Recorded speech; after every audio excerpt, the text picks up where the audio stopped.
Welcome to the English Effect. Today, we're bringing you a special cinematic storytelling explainer of one of the world's absolute most famous tales, Cinderella.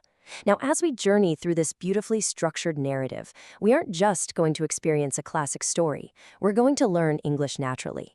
Throughout this explainer, I really want you to pay close attention.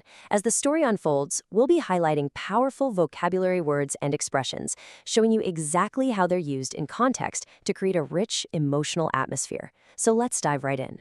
Fairy tales do not merely give us fantasy worlds to play in, but inspire our imaginations, fill our dreams with lovely images, and our hearts with hope.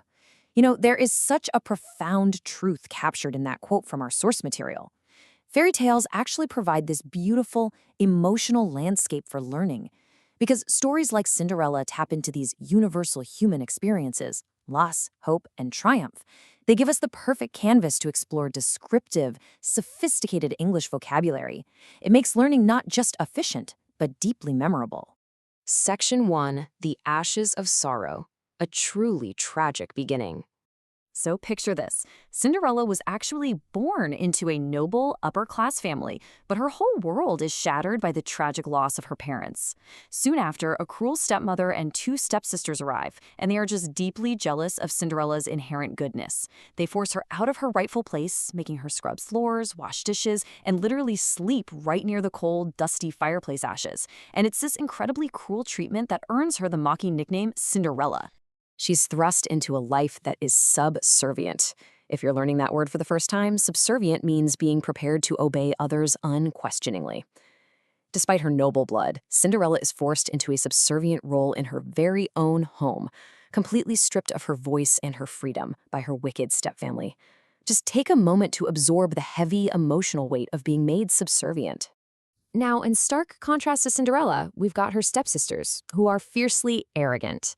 Arrogant means having an exaggerated sense of one's own importance or abilities. This stepfamily is characterized by their complete lack of intelligence and kindness. They're spoiled, they're mean-spirited, and they constantly demand more, all while treating Cinderella with absolute disdain. Yet, how does our heroine actually respond to all this? With fortitude. Fortitude is courage in pain or adversity. And this word brilliantly illustrates Cinderella's true character. She endures her grim, dark reality without ever losing her sweet temper or her gentle nature. She doesn't become bitter. Instead, she demonstrates incredible inner strength and quiet fortitude. Section 2. A Glimmer of Hope. The Royal Decree. Suddenly, a royal decree echoes through the land. The king is throwing a magnificent ball, and all eligible maidens are invited. But while the stepsisters excitedly prepare for it, Cinderella is strictly forbidden from attending. As she sits weeping in the ashes, magic stirs. And what's super fascinating about our source data is how this magical assistance appears across the globe. In the famous French version by Charles Perrault, it's a fairy godmother. In the German Grimm Brothers tale, it's the spirit of her mother and white doves. And in the Chinese tale of Ye Shan, which dates all the way back to the 9th century, it's actually a magical fish.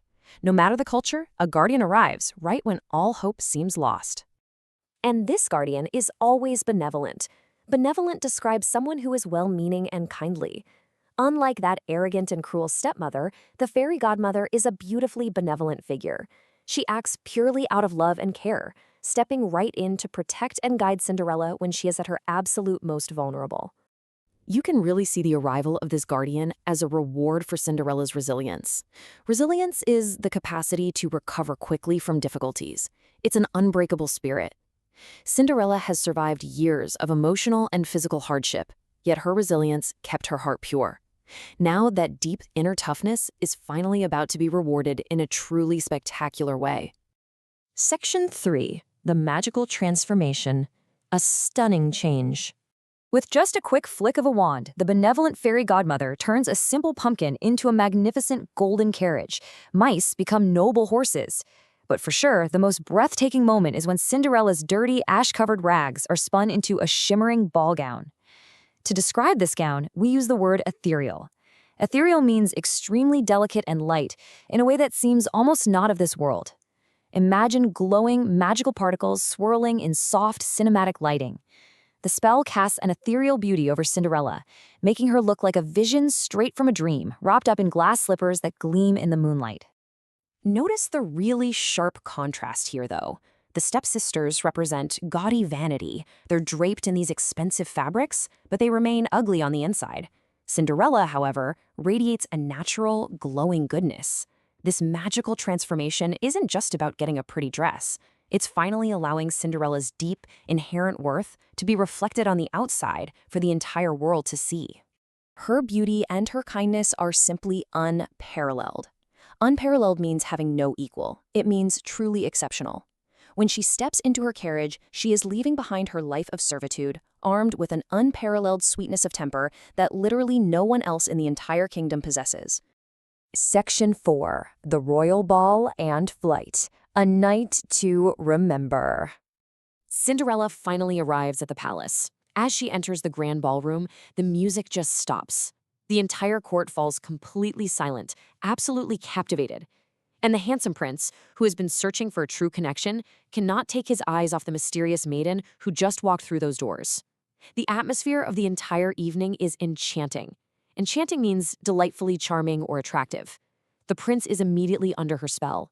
They dance the night away in an enchanting swirl of music and soft lighting, totally lost in each other's presence, completely ignoring the jealous whispers of the stepsisters who, by the way, don't even recognize her.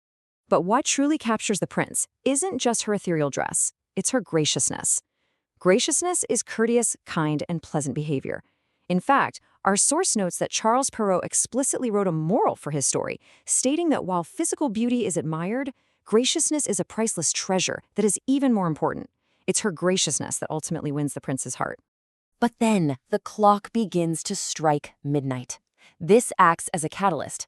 A catalyst is an event or a person causing a sudden change. The stroke of midnight is the exact catalyst that forces Cinderella's frantic escape. The spell is breaking. As she sprints down the palace steps, she leaves behind just one vital clue: a single, delicate glass slipper. Section 5. The Lost Slipper and Resolution. The Final Search. The prince is absolutely devastated, but he is determined. He launches a massive, kingdom-wide search, testing that glass slipper on every single maiden. Now, this search is quintessential to the fairy tale. Quintessential means representing the most perfect or typical example of equality or class. Whether you're reading a version from France, Germany, or China, this moment of recognition through a lost shoe is the quintessential element that defines a Cinderella story. It is the ultimate test of truth. Finally, the guards arrive at Cinderella's house. After the arrogant stepsisters try and painfully fail to force their feet into the shoe, Cinderella steps forward. And as we all know, the fit is inevitable. Inevitable means certain to happen, unavoidable. The slipper slips on perfectly, acting as undeniable proof of her identity, sealing her triumphant, happy fate and her final escape from the ashes. And you know, this journey brilliantly illustrates the sheer power of learning English through stories. When we tie advanced vocabulary, words like inevitable, resilience, and ethereal, to vivid, highly emotional imagery, those words really stick with us. Stories unlock a world of understanding, helping you grasp not just the dictionary definitions, but the actual genuine feelings behind the language. Which vocabulary word from today's explainer was your favorite? Was it subservient, benevolent, or maybe ethereal? Please drop a like on this explainer, make sure to subscribe to The English Effect to keep building your vocabulary, and let us know your favorite word in the comments below. Thank you for learning with The English Effect. Leave a comment using one of today's new vocabulary words, and we'll see you in the next story.